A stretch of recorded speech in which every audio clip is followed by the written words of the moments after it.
हम पढ़ेंगे ईरानी फतवात। हजरत उमर रज़ी अल्लाह तआला अन्हु जब खलीफा बन गए उसके बाद क्या हालात थे मैंने पिछले पीरियड में आपको बताए हैं।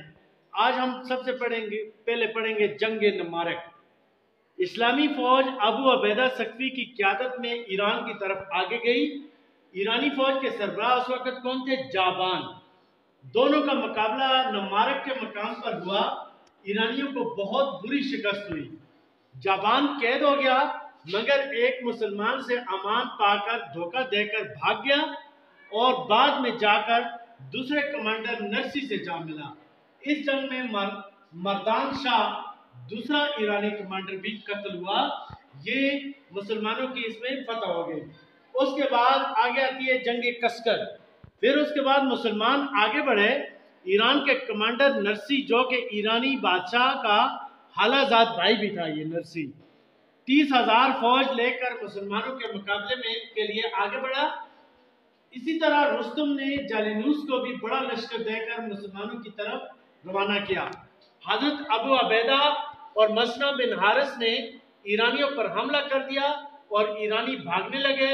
मुसलमान फौज ने ईरानी फौज को शिकस्त दे दी और इर्द गिर्द जो छोटे छोटे गांव थे उनको भी मुसलमानों ने फतह कर लिया और उनमें से किसी ने जिजिया देना कबूल किया, यानी जो जरी पैदावार होती है उसका आधा हिस्सा, और इस इलाके में भी मुसलमानों का कब्जा हो गया। आगे आती है जंग जसर। जसर अरबी जबान में पुल को कहते हैं, इसको कहते हैं बैटल ऑफ ब्रिज।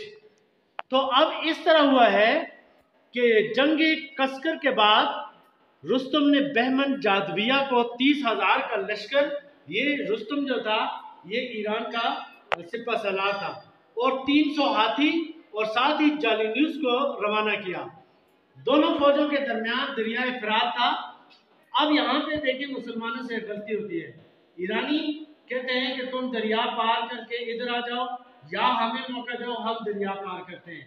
मुसलमानों ने जोश में आकर हजरत अबू उबैदा जो थे इनको ऐलान किया। मसना बिन हारिस और दूसरे कमांडरों ने मना भी किया आप दरिया पार न करें, लेकिन ये जज्बा जिहाद से सरशार थे। इन्होंने दरिया कश्तियों के जरिए पार किया। मुसलमानों ने कश्तियों के जरिए दरिया पार करके ईरानियों पर हमला कर दिया। मुसलमानों को पहली दफा हाथियों का सामना करना पड़ा। इससे पहले मुसलमानों ने हाथियों से लड़ाई में हाथी नहीं देखे थे। अबू उबैदा ने देखा कि ये हाथी जो है इन पे हमला करना बड़ा मुश्किल है। ये घोड़े से उतरे और एक हाथी की इसने टांगे काट ली। दूसरा हाथी आया तो हजरत अबू उबैदा को अपने पांव तले कुचल दिया और इस तरह इतना ये अजीम कमांडर अबू उबैदा जो थे ये शहीद हो गए। अच्छा, फिर किश्तियों की रस्सियां भी काट दी गई, यानी मुसलमानों के पीछे जो किश्तियां रस्सियों से बांधी हुई थी वो भी कट गई। मुसलमानों का पीछे हटना भी मुश्किल हो गया।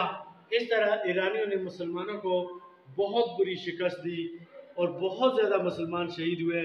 इस जंग में 6,000 मुसलमान शहीद हुए। मुसलमानों की शिकस्त की वजह दरिया पार करना और किश्तियों की रस्सियां काटना था। आगे आते हैं जंग बवैर।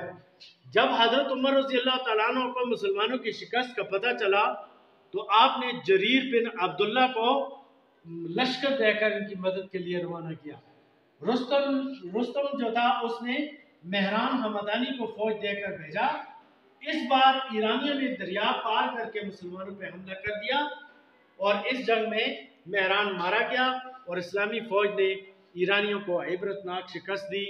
बेशुमार ईरानी कत्ल हुए और इस तरह जंग जसर का भी बदला ले लिया गया। अच्छा, आपको मैं एक बात बताऊं कि इस जंग में भी मुसलमानों ने ईरानियों का जो वापसी का रास्ता था, जो किश्तियां थी उनकी रस्सियां काट के, तो पीछे दरिया था, जो ईरानी भागते थे दरिया में गिरते थे और मुसलमान पीछा करके उनको उसी तरह कत्ल करते थे।